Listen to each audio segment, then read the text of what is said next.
Ang pinamatanggap ko yung sakit. Kung nagkasakit yung anak ko, paalagaan ko pa. Pero yung gaya na, malakas yung anak ko eh. Pinatayin nila. Walang kalaban-laban. Walang kinuha na lang nila yung gusto nila. Hindi na nila pinatay. Ma'am Carmelita, nahuli yung ito sa mapanagot siya sa batas. Pero tingin niyo, mapatawad yung ganong klaseng tao. Hindi po. Kasi kahit patayin man siya, hindi na mababalik yung anak ko. Hindi na siya babalik. Hindi ko siya mapapatawad. Kaya, ang sakit. Sobrang sakit po nito. Ang pinakamasakit pa dito, tinabukasan ng kanyang anak. Yan po. Ano nga siya kasi, yung nanay ng bata, 1 month pa lang yung bata, namatay na siya. Ngayon, magba-birthday yung anak niya na October, 4 years siya. Wala na siyang tatay. Napakaaga naman yung naulila.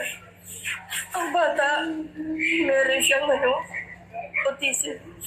Yung anak ko. Yung anak niya. Marami siyang balak. Mag-abroad siya. Dahil para mapagamot yung anak niya.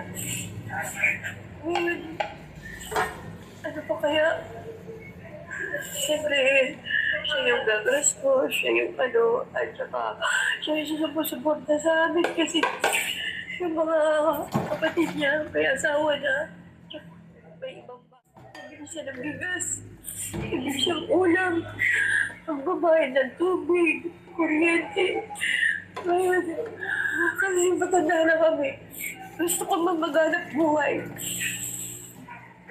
Marami na rin akong nararamdaman. Hindi ko alam kung paano. Hindi ko alam pa. Ano pong yung panawagan lang siguro para makatulong din kami papaabot dito sa kinauukulan? Sana makita naman kami. Lalo-lalo na yung anak niya naka-line up yun na pag-agamot pati therapy. Kasi nga meron siyang autism. Kaya marami siyang balak. Okay. Kaya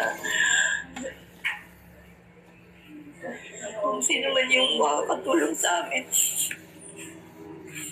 kahit na maliit na bagay, tatanggapin namin.